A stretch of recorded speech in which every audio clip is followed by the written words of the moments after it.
So, it's approximately, I was just crying as I was leaving a message for my girlfriend Paola, who is helping me with some logistics, like a passport.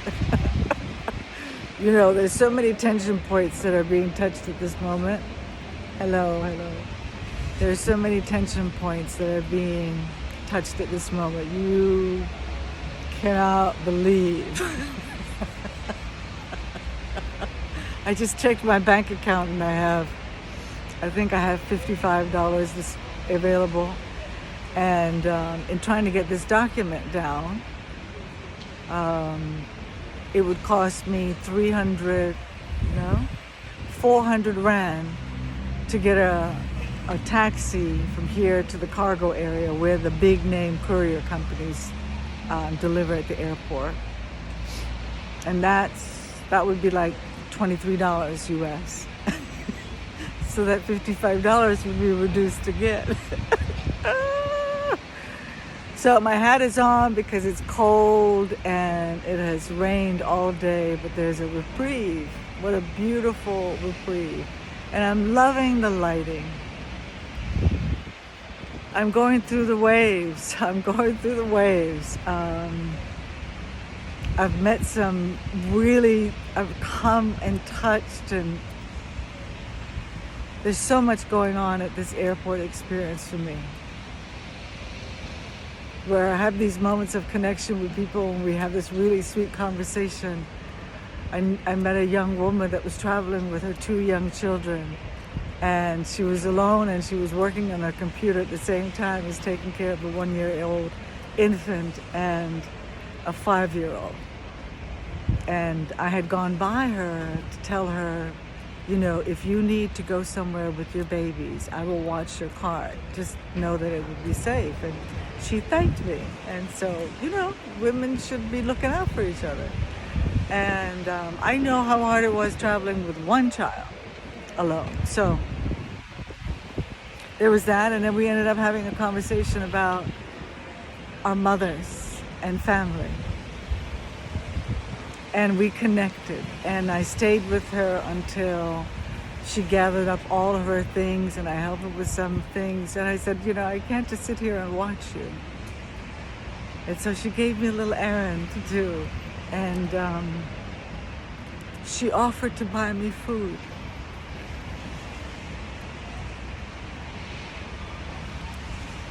She heard me and she saw me, and I heard her and I saw her. And I had just a desire to support her, and just as she had a desire to support me.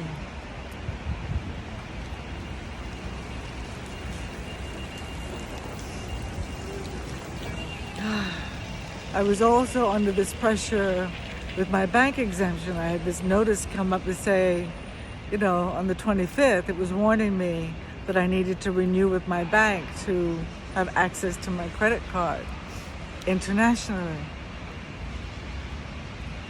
And in all the emotional ups and downs and the waves that needed to go through for me to be here at the airport now, as I am, and it's still unfolding.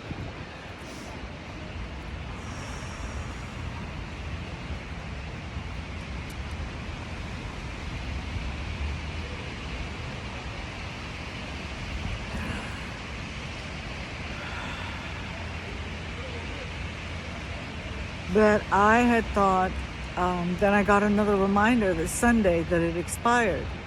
And so I went to the grocery store to buy these nuts with this real concern that maybe my card isn't going to work. I'm like, how many pressure points do they need to simultaneously push, right?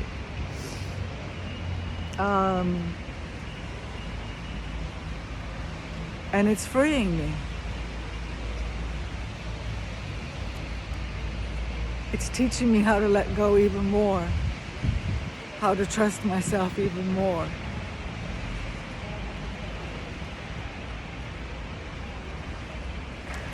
And I wouldn't take this away from me for anything.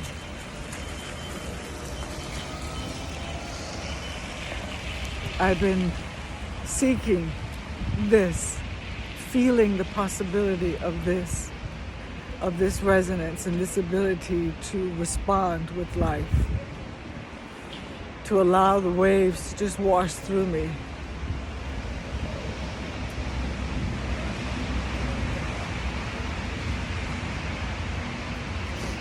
To allow the fear to feel like a shark coming straight for me. So that I could free myself from those chains.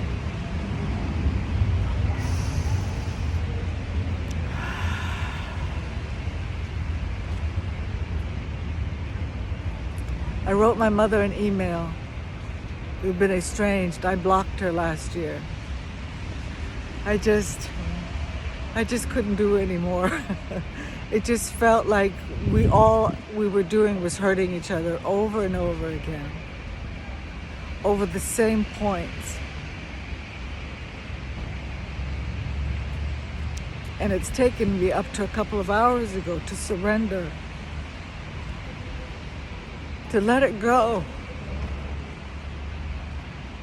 to find the parts of her that bring me joy,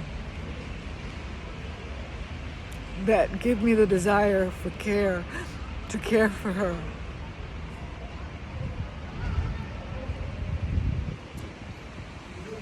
Has taken everything to get here.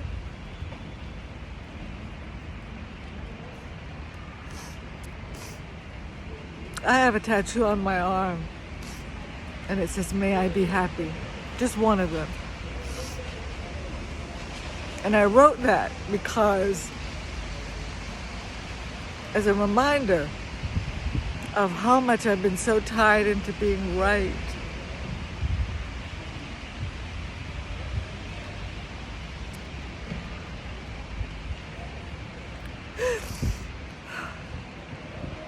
So many layers of that had to be let go. And it took all of these tension points for it to get here. And I'm so grateful for the freedom to let go.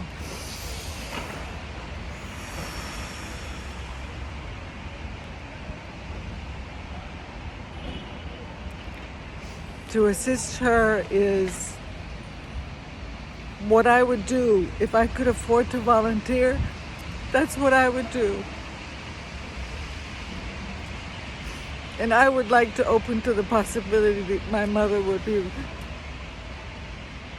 might want to receive that from me.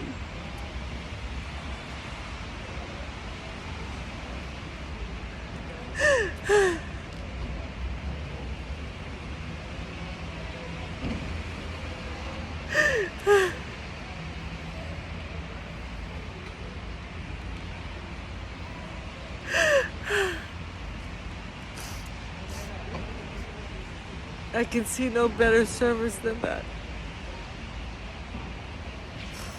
After the journey that we have done in this lifetime together.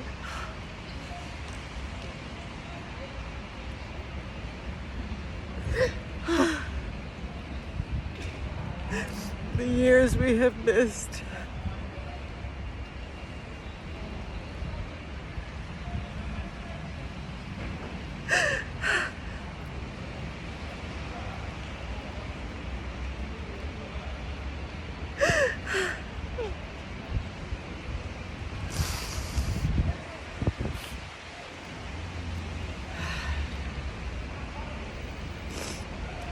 My body has been guiding me on where to go in the airport to find a place to stay, to not be too conspicuous. Somebody, it's starting to rain. I was honest with someone, I was authentic with someone, and I said I didn't know where I was going, and I don't know when I was going. And so they made a report to the police at the airport out of concern, a call of concern.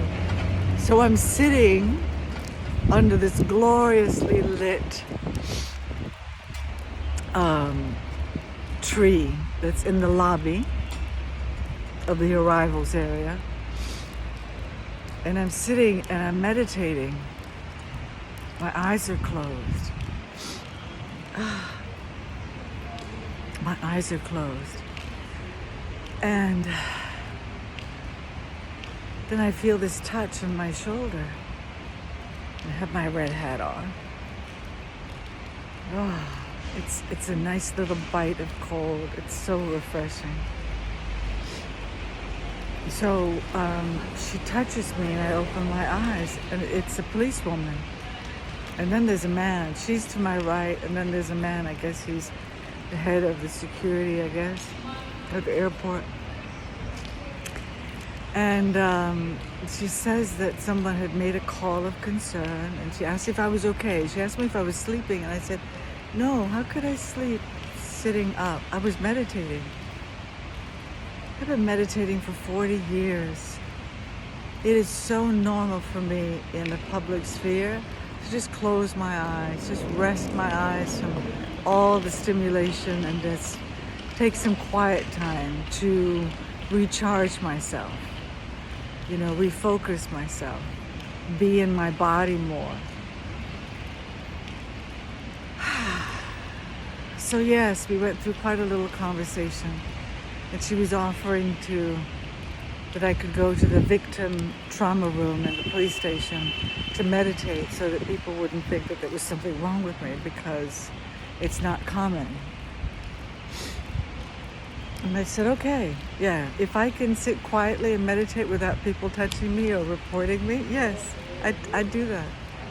And she also wanted me to come back and report to her at 12:30 because she thought it was strange that I didn't know where I was going and I didn't know when I was leaving. And there's a policy at the airport that it closes after all the flights have gone out, and nobody is allowed to stay there.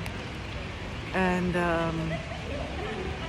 I did the best that I could. I explained that I had sent an email wanting to see, what direction I was going in, because I'm at this juncture. And if I'm not to go to my mother, then something else will open up. I don't know, maybe it's jail. Maybe that's where I need to go. I mean, this adventure is something else. I'm not calling it a spiritual journey anymore. I invested 7 years of my life in myself, completely focused on my needs, what my body needed, what my body was asking me for, that could not be delayed anymore. And it put me on this journey of self-discovery, where I invested needed time for myself to be able to make a full circle, to come to another place of rest and peace with the life that I have experienced. I want to say the life that I have experienced. And it has been quite a life. Trauma and drama and comedy and wisdom and lunacy, delusion.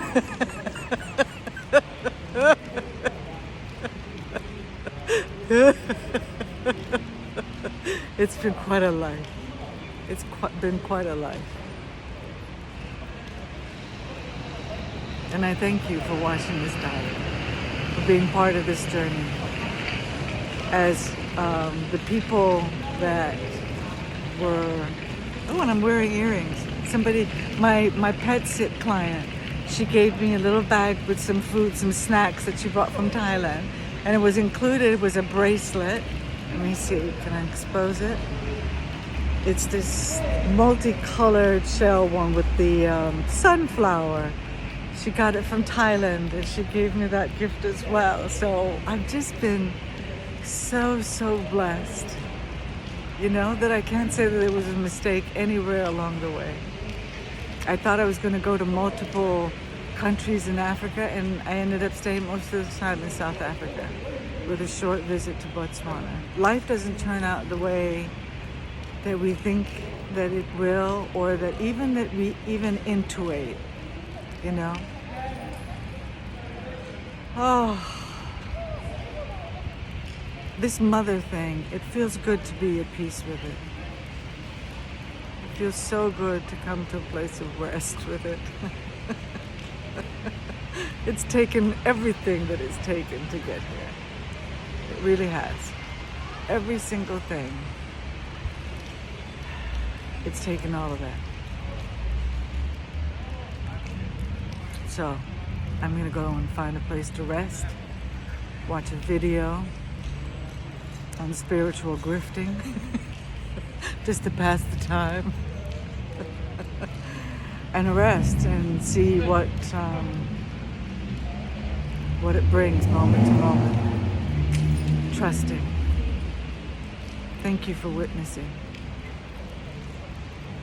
Day 2 diary, Cape Town Airport diary. Oh, and I was saying before that people who were subscribed before or had seen any of my videos before, they'd seen my last thing was dreadlocks. Well, there's no dreadlocks anymore. Part of my shedding was to shed the hair of the last 7 years as well. And I actually cut the dreadlocks off myself. This is my own haircut, so there might be some bald spots. There was a sense of urgency, a need to get it done. And I'm going to allow my hair to grow freeform. That's really what I wanted. It was wonderful having that experience with Ishan in Utrecht. But I was afraid to allow my hair just to do its own thing. And now I'm not afraid anymore. So for now, this is the look.